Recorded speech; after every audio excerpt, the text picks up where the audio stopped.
सभी प्यारे साथियों को नवरात्र की हार्दिक शुभकामनाएं। प्रद्योत गुरुकुल में आपका स्वागत है। मैं प्रद्योत आप सबके लिए लेकर आया हूं आज एक और बेहतरीन क्लास।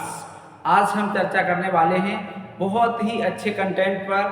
तो आज सभी लोग तैयार हो जाइए।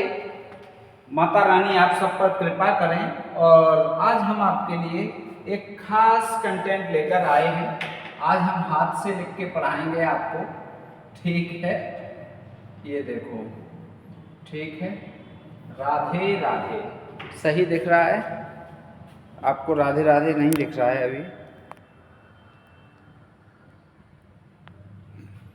चलो कलर बदल कर देखते हैं, तब तो दिखेगा। ठीक है, कलर बदल कर देखते हैं।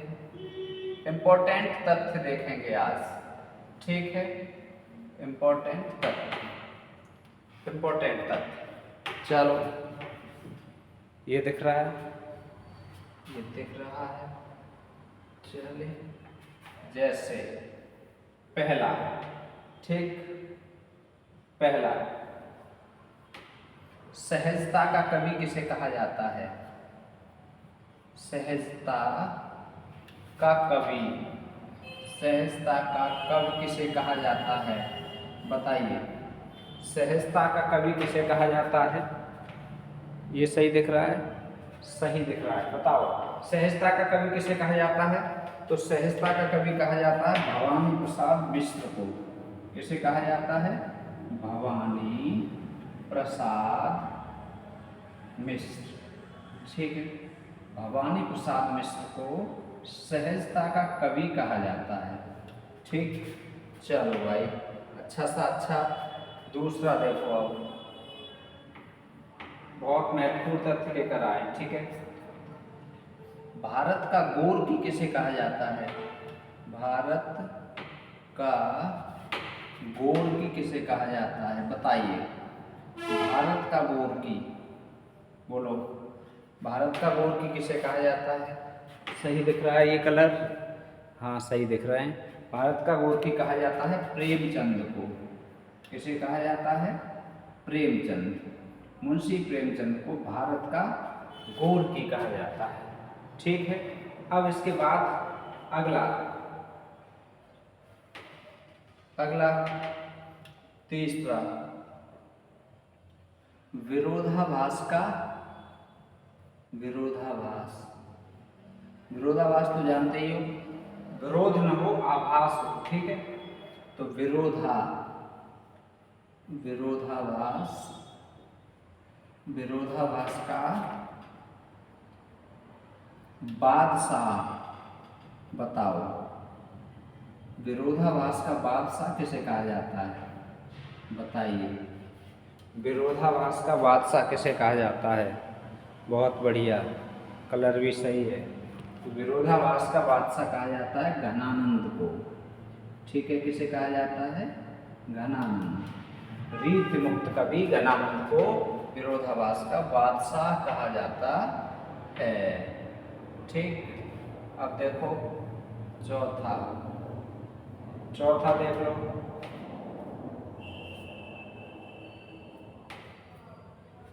चौथा, श्लेष का बादशाह किसे कहा जाता है?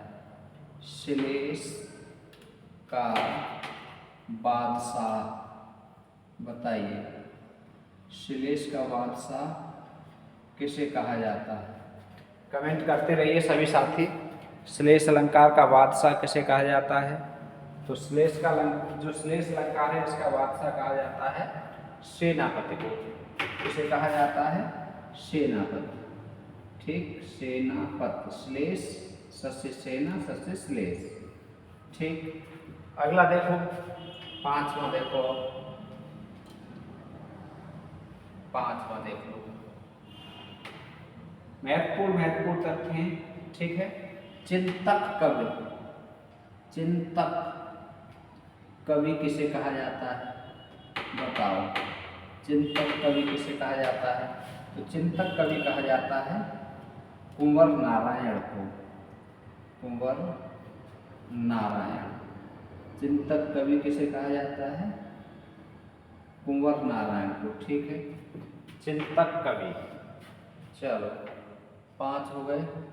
अगला देखो, एकदम शानदार है, एकदम शानदार। ठीक है, छठा देख लो, एकदम शानदार। ठीक,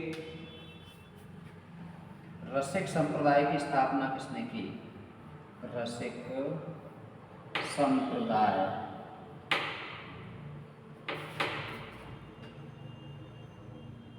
रसिक संप्रदाय की स्थापना बताइए। बहुत आता है। तो रसिक संप्रदाय की स्थापना किसने की है? अग्रदास ने। किसने की है? अग्रदास। ठीक, रसिक संप्रदाय की स्थापना किसने की है? अग्रदास ने की है। चलो 6 हो गए। अगला देख लो, एकदम अच्छा है, एकदम खास है, परीक्षा के हिसाब से। ठीक है, काय के हिसाब से? परीक्षा के हिसाब से। अगला 7वां, प्रकृति का उपासक कवि। प्रकृति का उपासक कवि किसे कहा जाता है? ठीक है, प्रकृति का उपासक कवि बताइए। तो ये प्रकृति का उपासक कवि कहा जाता है श्रीधर पाठक को। किसे कहा जाता है? श्रीधर पाठक। श्रीधर पाठक को प्रकृति का उपासक कवि कहा जाता है। ठीक है, अगला देखो, 8वां देखो, बहुत महत्वपूर्ण तथ्य हैं। ठीक है, बहुत महत्वपूर्ण तथ्य ध्यान रखेंगे। अगला है भाषा का डिक्टेटर। ये हर कोई जानता है। किसने कहा है? हजारी प्रसाद द्विवेदी ने। किसे कहा है? डिक्टेटर कबीरदास को। भाषा का डिक्टेटर किसे कहा है? कबीरदास को। किसने कहा है? आचार्य हजारी प्रसाद द्विवेदी ने। ये कलर सही दिख रहा है? ये तो सबसे ही अच्छा दिख रहा है। ठीक है, भाषा का डिक्टेटर किसे कहा जाता है? कबीरदास को। ठीक है, अगला देख लो, बहुत महत्वपूर्ण संकलन है। ठीक है, अगला देखो,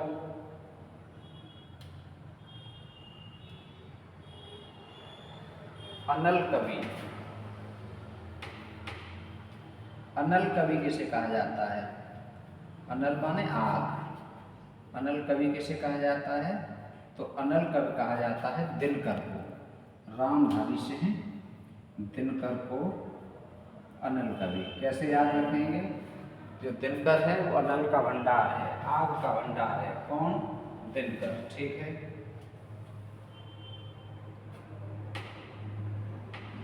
अगला देखो, इसके बाद अगला देखो,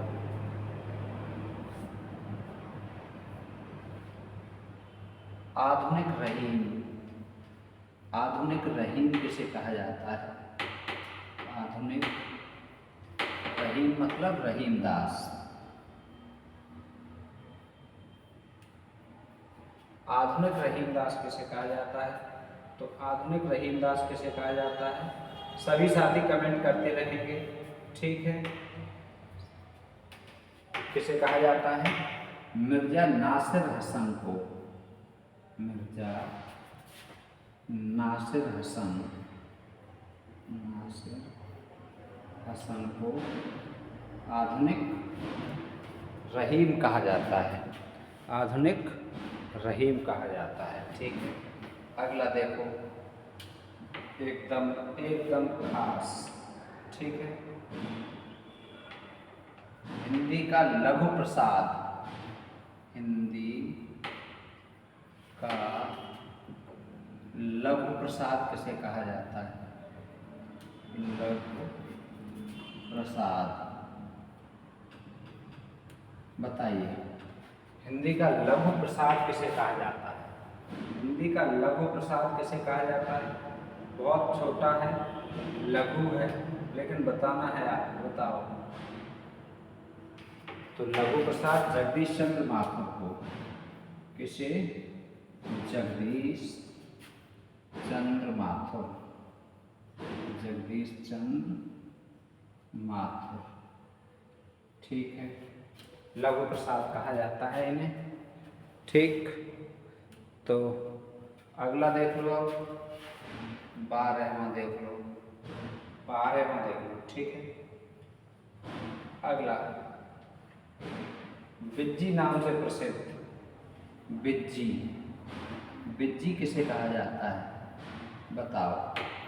बिज्जी नाम से कौन प्रसिद्ध था? कमेंट कीजिए। बिज्जी, विजयनाथ देथा। कौन? विजयनाथ देथा, ठीक। अगला है 13वां, ठीक है। अगला कौन सा? 13वां, बताओ।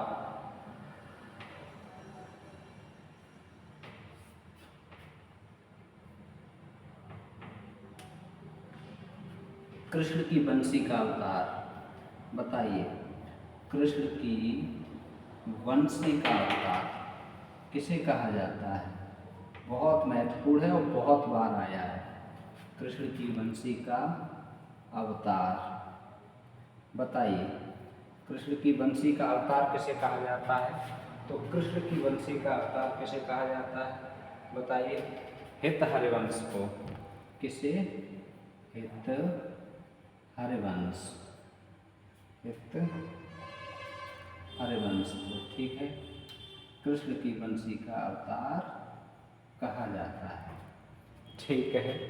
टेढ़ा मेढ़ा हो गया है थोड़ा लिखने में, कोई बात नहीं। चलो आज के लिए इतना ही, एक और अच्छी क्लास के साथ फिर मिलेंगे। आज इसका पेन नहीं था अभी यहाँ, इसलिए मिलेंगे फिर। माता रानी आप सब पर कृपा करें। धन्यवाद।